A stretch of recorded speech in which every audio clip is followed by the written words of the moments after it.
What is up, Go World? It's me, your boy JDZ, and I am back at you with another Go Format video. We finally made it. Worlds Week. Worlds is going to be this weekend, Saturday and Sunday, and the best way to kick off Worlds Week that I can think of is to do an updated tier list.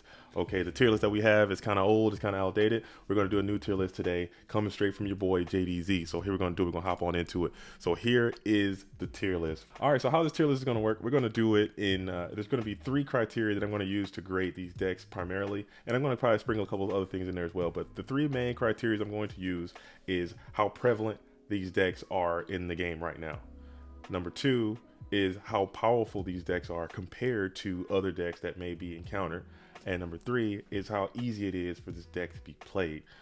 So if it's very difficult to play, then it's gonna lose points on the tier evaluation in this tier list. So when I'm going through these, make sure you just let me know what you think about it. Also, I'm getting a lot of feedback about a lot of newer players coming to the game. Shout out to all the newer players that are coming to GOAT format. I'm just gonna do. They say they kind of want to know how some of these decks work. So if you are a returning player, veteran player, someone who's been around the game a lot, just kind of bear with me because I'm going to explain about how a lot of these most common decks work and what they're trying to do to the best of my ability, and then we're going to just tier these decks as we go. So before you, I have some of the most common played decks in our game right now based on the 2021 Worlds, which is kind of go in order how they performed, and then we will tier those decks, talk about some of the changes they've had and how they've been updated to this current game. So ride with me. But before we get started, make sure you guys go ahead and get on the like button right now. Go ahead and subscribe to the channel right now if you haven't done so.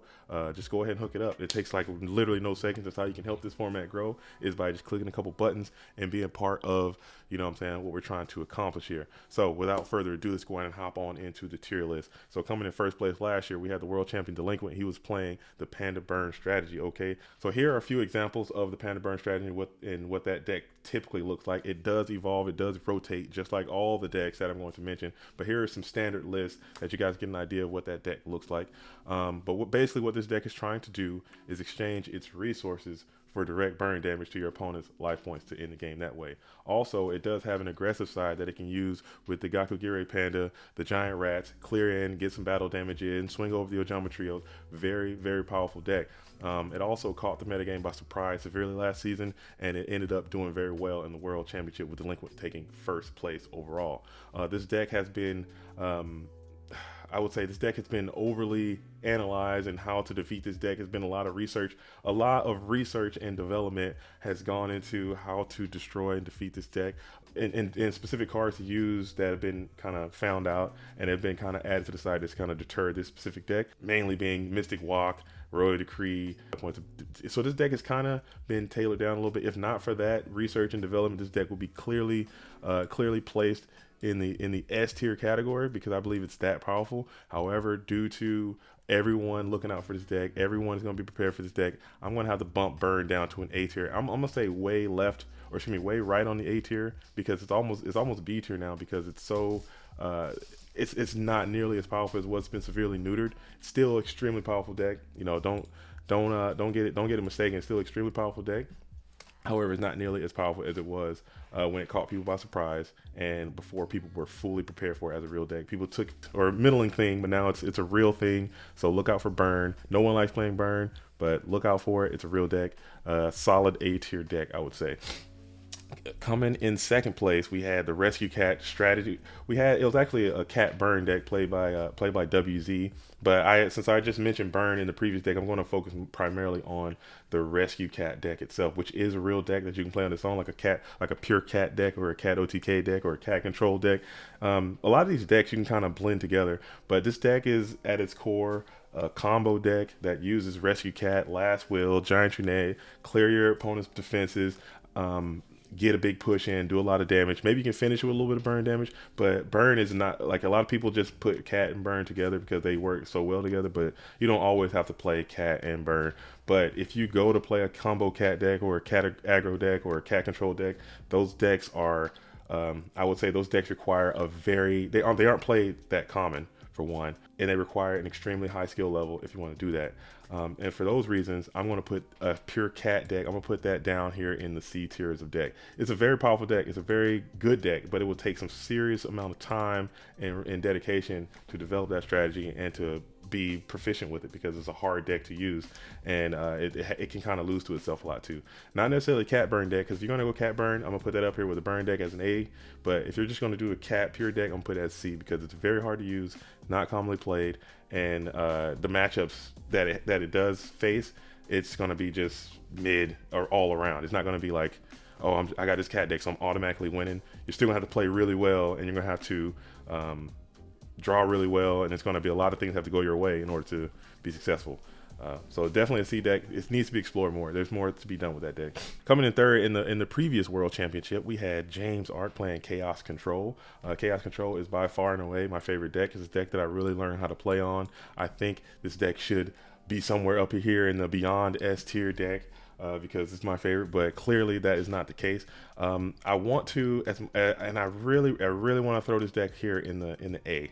I want to, because this deck can do it all. It's and we call it Chaos Control, but technically, you know what I'm saying, if you look at like the Magic the Gathering criteria of what it takes to be a deck and what the archetypes are for different trading card game decks, this really isn't a Chaos Control deck. It's more of a mid-range deck, but I digress. You know what I'm saying? We call it Chaos Control because you take the Chaos, Thunder Dragon Chaos, and you take Goat Control, merge them together, and you get Chaos Control, you know, so that's why they call it that. But basically what the deck is trying to do is trying to extend the game, get your boss monsters out there. You have 3 layers of defense, or 3 layers of attack. You got your fusion, your extra deck, you have your chaos monsters, and then you can kind of use an aggressive beatdown strategy, or use your normal summons to kind of do some damage that way. I think this deck is very slow. I think this deck has been outpaced. I think you have to have an extreme skill level if you want to have any type of success with this deck. It bricks extremely hard. So for that, I think I'm actually have to move Chaos Control down to the B tiers of deck. I say that, and I'm probably gonna get some kickback on that because the deck is very good and it's very commonly played. However, if you don't have an immense skill level, like a high, like S tiers of caliber player, you won't find success with this deck. You have to be one of among the best in order to play this deck at an extremely high level, because over time, if you misplay one time with this deck, you will lose. Whereas other decks, if you misplay, you still can kind of find your way. It can still kind of make some success happen with your play. But this deck is very commonly played. It's easy to play. You can play it, but if you want to play at the highest levels, you have to be among the best. And if you play this deck enough, you will know that sometimes you can have 6 cards in your hand, 7 cards in your hand, and you won't have a play because the deck is bricked so bad, you know. So I would put this deck as a solid B tier deck. Still very capable. All these decks are very capable and confident in the right hands of the right player at the right time against the right matchups. But generally along the field, I put Chaos Control as a B tier deck. All right, moving on to the Warrior strategy. The Warriors, okay, LeBounty came in 4th place playing Warriors last year.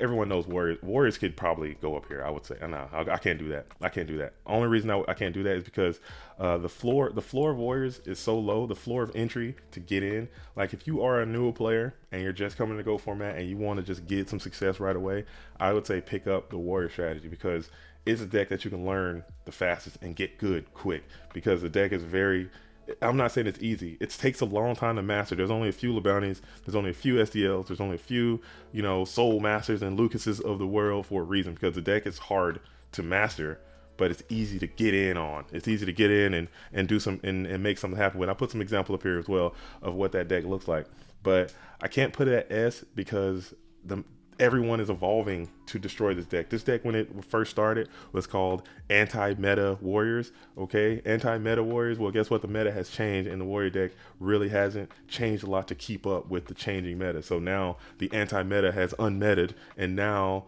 the Warrior deck is kind of, it doesn't have those good matchups like it used to. It has a bad matchup against Control, has a bad matchup against Turbo now, because Turbo has changed to kind of defeat this deck, you know. So but at the same time, it can come out there and it could just Exodia you like a turn 2. It can kill you like right away. So for that, I'm going to put the Warrior strategy as a good A tier deck, almost going down to B tier. If I'm being completely honest, I think Warriors are on the decline a little bit, because everyone has kind of figured out what they're trying to do. There's been some innovation from some of the top level Warrior players to kind of keep pushing the envelope, changing the strategy, changing up what these cards are doing. But I think Warriors are right now, they're a solid A, very confident, very capable deck, can win events, can probably win the 2022 Worlds Championship event, but at the same time, It's not quite it's not quite beyond A tiers decks in my opinion. All right, so we're going on. So we have chaos. We have return. So Dingo won with like a recruiter chaos return deck, but I'm just going to focus on all return strategies, just like I did with the cat deck. I think the chaos return strategy, or any type of return, is such a underplayed strategy in our game right now. I don't know why people don't use it. I don't know why it's not more prevalent, more frequent. This card is extremely powerful. JDZ theory number 785 is play cards that are limited later on too. So I got play cards that are limited right now in our game. Play cards that are banned in future formats. This card is probably, I don't know when it got limited, but this card is limited in future formats, and I think it eventually becomes banned later on because of its power. And no one, it rarely gets played these days. But I think that's because the card is it's just very difficult to use. It can be a brick. It takes a while to set up. It's not worth it because the game is just happening so fast now. It takes anything that takes a really long time to set up is just not worth the time. So that's maybe why players don't use it. But if you want to make a pure return deck, Bazoo return, recruiter return, chaos control, chaos return, whatever you want to do, it's gonna be hard. It's gonna require a lot of skills. So for that, I'm gonna put return into, I want to say either B.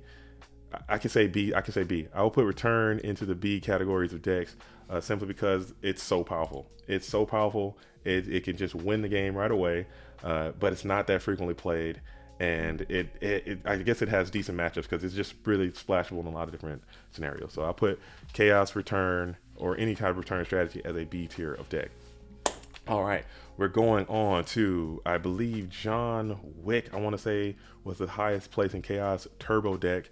And Chaos Turbo, I mean, I'm just gonna, if I could put this off the chart, I will put it up here as like a 0.5 of decks. If you've played this game for more than a second, you clearly know that Chaos Turbo is by far and away the very best deck of our format because it's so durable. It's so heavily played. It is so powerful against a lot of the matchups and just what it does. So basically what this deck is trying to do, and I kind of stopped doing my explanation because a lot of it is very self-explanatory. But what this deck is trying to do, they call it a turbo deck, but at its nature, it's a control deck. What it's trying to do is just generate advantage through different card effects. So you have basically every monster in the deck can create an advantage in some way or another. Every spell or trap in the deck is designed to get to a monster that can create some type of advantage, or get to another card that can create some type of advantage. So it's all about just generating advantages, and then once they're up, a billion cards on you, they could just grind you down till you have nothing, and then win the game that way. This deck is absolutely filthy. I hate it. I hate playing turbo. I hate using it. I hate playing against it. I just don't think it's a lot of fun a lot of times. But that's just me. I mean, I have my biases, but clearly I understand that this deck is by far and away the best deck. At the end of the 2021 season, the deck of the day was 3 Solemn Judgments, 3 Jaw of Greeds, 2 Discard Traps. That's all pretty much gone. We're all on this Night Assailant card, destruction, wing blast, or Regeki break, whatever your fancy is. Very few Solemn Judgment. They're realizing Solemn Judgment is so bad against this burn matchup. It's so bad against the warrior matchup because it lowers your life point so quickly, and then you just have to kind of thug it out from that point. So I put Chaos Turbo here because it is the best deck. It has the best matchups against a lot of the other decks. It is the most powerful, and it's easy to use. If you're a newer player and you come in, you watch a few videos, you look at a couple cards, and you can come in, you can beat people with this deck right off the bat, because it's that powerful. The deck will carry you, even if you misplay, even if you don't, you don't know what's going on. But in the hands of the right duelist, in the hands of the right player, if you know what's going on, you know how to play this deck, and you studied, this deck, you will be the best player. We got the best players of the game. They're probably playing Chaos Turbo at a very high level. If you get into a mirror match with someone and you're both playing Chaos Turbo, the better player typically wins. I mean, this is GOAT format. It's not chess, you know what I'm saying? So there is a huge sack factor sometimes, but typically the better player will win that mirror if, the decks are built very similar. So I think it's disgusting. Everyone knows this is the best deck. Probably tier 0.5, not tier 0 quite yet. However, this deck can lose to any deck on this chart. It can, just the way the game goes. But this deck does have a significant advantage, and I fully expect to see Chaos Turbo, largely represented in the Go Format World Championship this year. So maybe if someone can, if you have a mega brain, you have a big brain, and you can figure out a way to defeat this deck, especially game one, and then going into game two, you will be the best player because this is the best deck. And if you can beat this deck 50% of the time, 70%, 60%, if you can beat this deck 60% of the time, you will be the best player in our whole game right now. That's not even a joke. That's guaranteed. All right, so we're going to the reasoning gate strategy. Moving on, I think Matt Uber was the highest reasoning gate player. He plays Stein Gate, so I kind of lumped in Stein Gate, reasoning gate, any kind of reasoning gate combo deck strategy. I put those together. Basically, what this deck is trying to do is it's trying to use cards like Monster Gate to kind of cheat out big effect monsters really quickly, generate mass advantage and attack for a big bulk of damage. Either it can generate Cyberstein from the deck, pay 5,000, get to the extra deck, get out Massive Eyes, equip it with some stuff, and just blast you that way.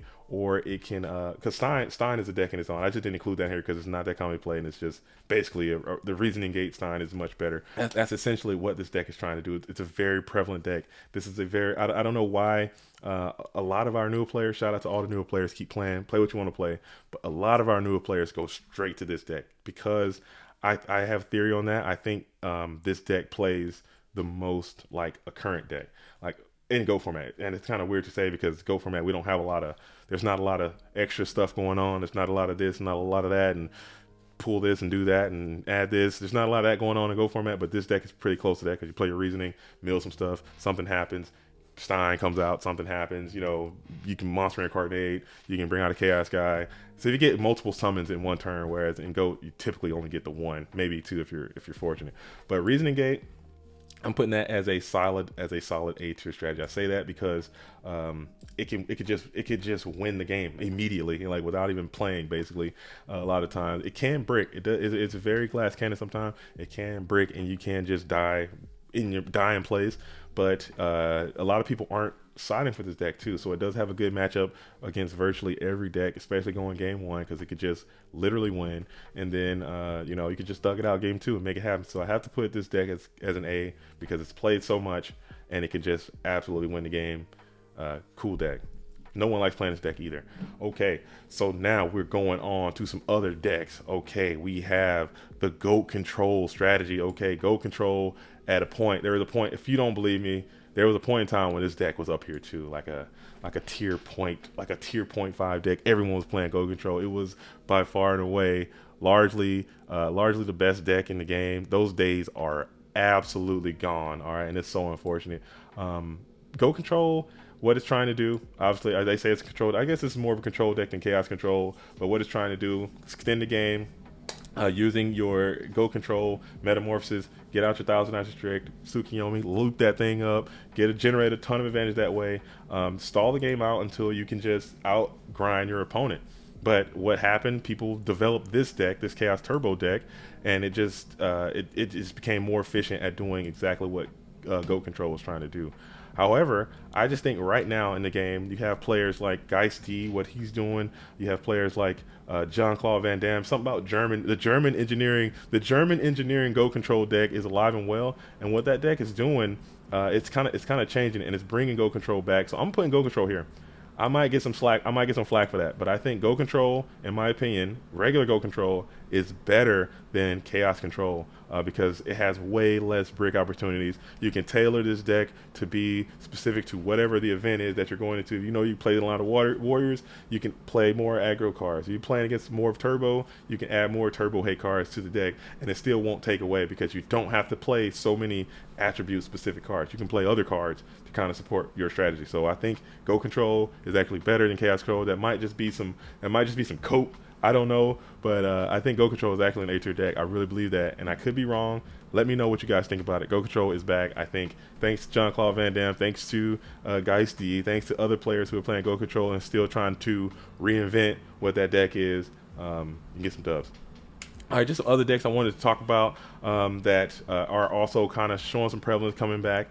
We have the Empty Jar strategy. I think this deck was very good, heavily played for a long time back a while ago. Virtually no one plays it. It had virtually 0 tournament tops this season. I think a lot of people have figured out this strategy. I think it has opportunities now because, like I mentioned before, the main deck, the Chaos Turbo deck that's been played that kind of thwarted this deck, has kind of removed some of the issues that this deck was having. Solemn Judgment essentially killed this deck, but now Solemn Judgment isn't played as much anymore. I think this deck can kind of come back.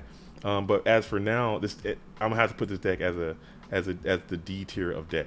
I say it's a D because it requires an immense amount of skill to play this deck. It is not an easy deck to play. It's a very difficult deck to play, and then it's very difficult, and it could just brick and lose, and it doesn't have any really good matchups. You know what I'm saying? Because it's just the combo. If you can't get the combo off, you just lose. However, there are decks that are being played. Like some players are using like the Heavy Slump and the Book of Teu and that chaos, like a chaos empty jar deck, like a fusion. When you fuse up a lot of these decks, they become slightly better. I think there's a version of where this deck can be very good, where you can have some type. It needs another. I think empty jar needs another layer in order to be, in order to move up. But right now, just doing the empty jar thing, I think the deck is way too hard to play for the average player, and it doesn't have enough good matchups in order to be viable. So I would have to put that deck as a solid D right now. Definitely should be going up though. It can be. We're going over to Monarchs, and I just put the Soul Control in there, but I'm just talking all Monarchs in general. Any type of Monarch deck, I think Zaborg is a very, very good card. I think that card, if someone can figure that out, that can be a great, like a Recruiter, Monarch, Soul Control thing. Zaborg really hurts this deck a lot. But Monarchs right now, I think I love Sheshikoki is doing some cool stuff with Monarchs. There are a lot of players who are dedicating a lot of time to the Monarch strategy, but it is just too slow. It's too slow, and there's too many brick options. If this card is zooming on you, if everything is being compared to the Chaos Turbo deck, if this deck is doing its thing and you're just drawing a bunch of Monarchs and a bunch of nonsense, you're going to lose a lot of games. You're playing against the Warrior deck and they're just summoning Blade Knights on you. You're drawing a bunch of Monarchs and you can't activate your combo because at its core, it's a combo deck as well.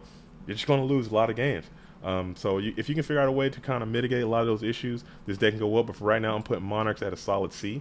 I think Monarchs are good. I think they have a very high ceiling. I think they have a very low entry point. I think they're easy to play. I think they have a lot of potential. It's just right now there's not a lot of research and development going into the strategy. There's not a lot of people who are dedicating the time and energy it takes to develop these strategies like they've done with Chaos, like they've done with Burn, like they've done with Warriors, like they've done with Go Control. There are people who say, I'm going to play this deck and I'm going to make it work. Hell or high water, I'm going to make this deck work. I'm going to play every tournament with it. I'm going to make it work. Those people don't exist for Monarchs. Those people don't exist for Empty Jar. Those people don't exist for Return. You know, they used to, but they just kind of fell off and kind of went into everyone's focusing on Chaos Turbo. Everyone's focusing on Reason Negate. Everyone's focusing on, you know, different decks that they enjoy more instead of decks that can make an impact as well. So now we're going to move on to the zombie. We got zombies in the building. Okay, so zombies, same thing.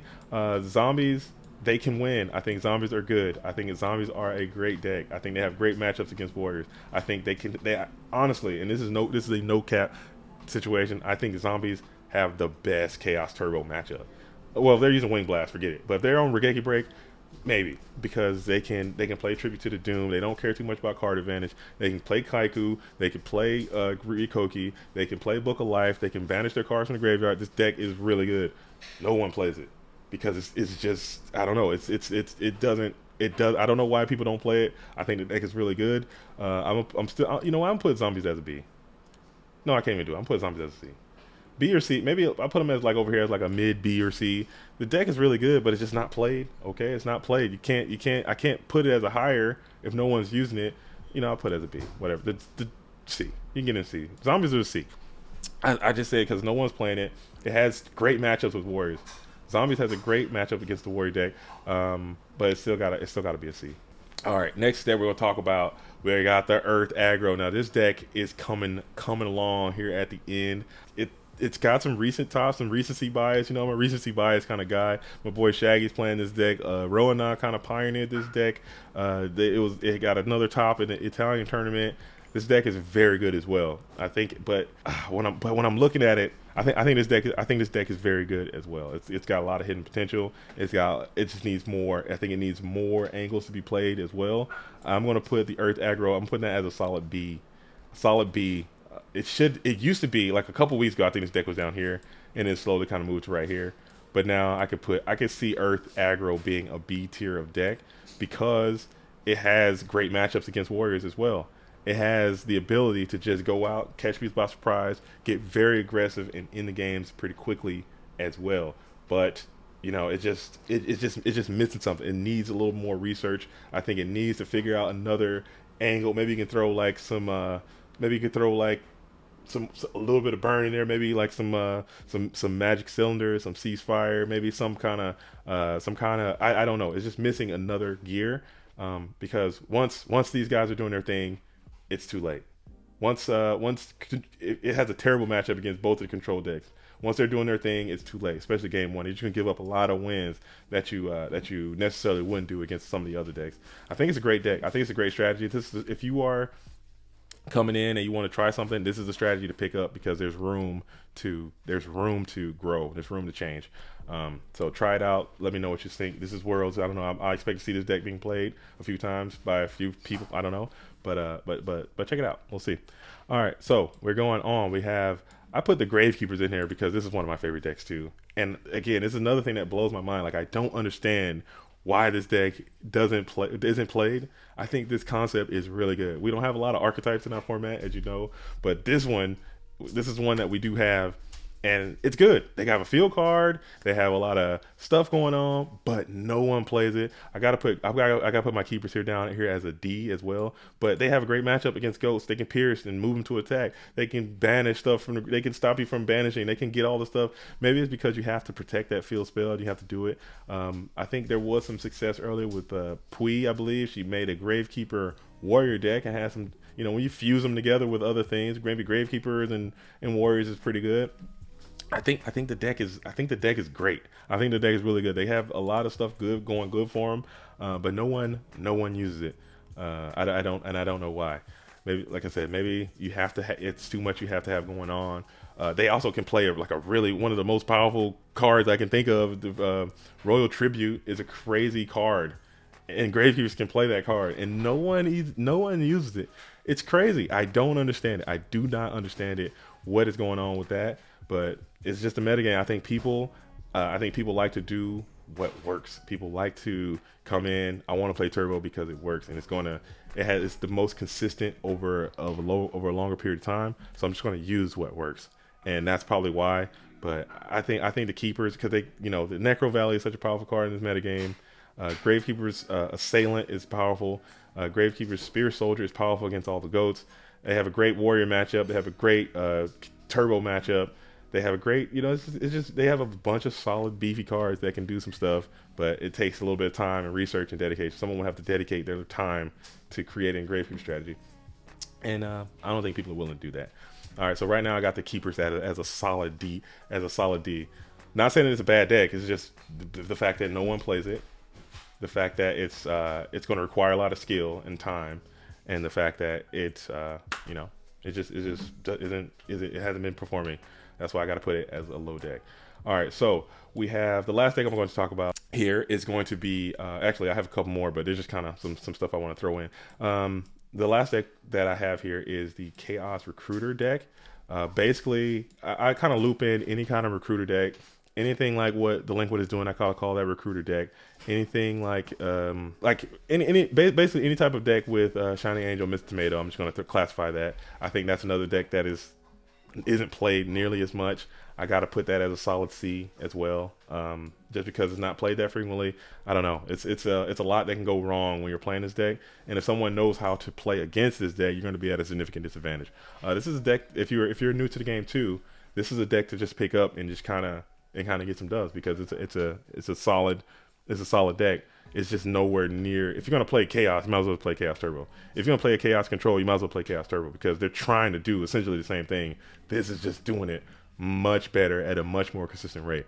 That's just how it is. So unless all these decks that are B and below, unless you are prepared to dedicate a lot of time and a lot of energy and a lot of effort to making that work, you're going to have issues. Like, you just pick it up and just try to go for it, you're not gonna, your wins and stuff are not going to reflect what it would be if you just pick up one of these decks and just go for it. Maybe not even Go Control, maybe just like these four here and up. You can just kind of pick up warriors and get some dubs. You can pick up Burn. Well, not Burn. Burn is hard to play. forget what I said. But Burn is actually really hard to play too. But I would if you're trying to be competitive, I would try to pick up these ones first, and then slowly incorporate these decks as you have time available. That's what I do. All right.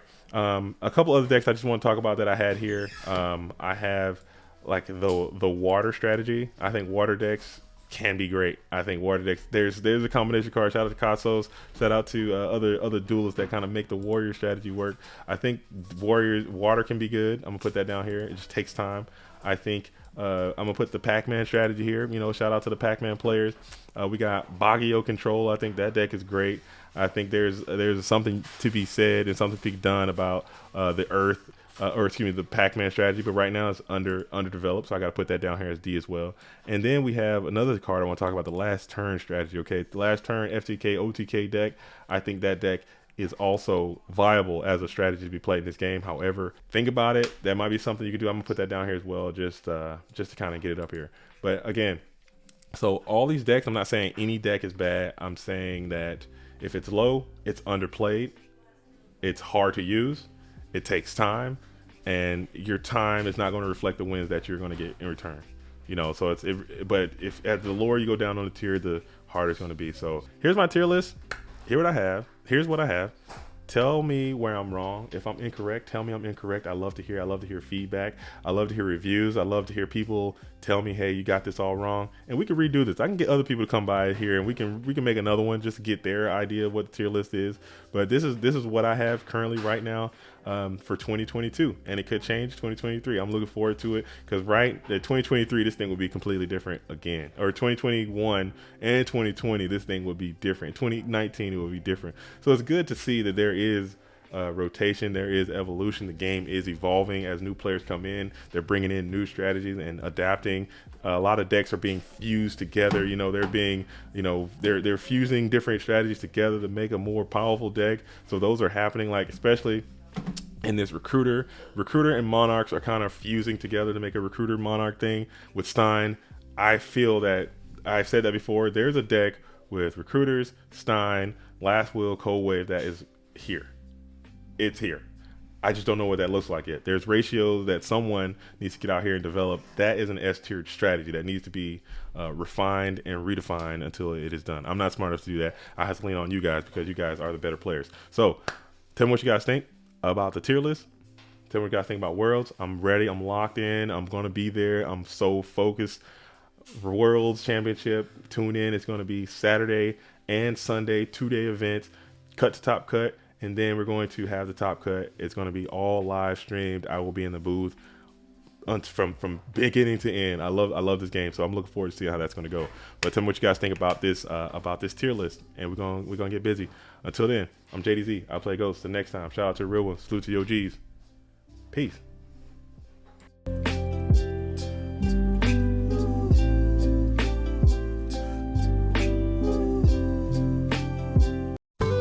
This program was made possible by the Corporation for Public Broadcasting and by contributions to your PBS station from viewers like you. Thank you.